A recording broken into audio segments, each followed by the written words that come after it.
tidak akan menceritakan segala apa yang ada di hatiku. Aku akan terus menyimpan banyak cerita tentang aku. Apa yang kini aku rasa, apa yang kini aku impikan. Tahukah kau kenapa aku harus merahsiakannya?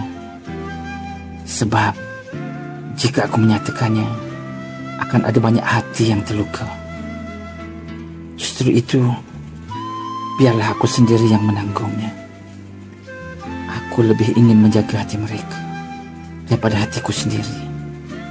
Tak apalah, memang pedih, tapi aku lebih damai dan bahagia.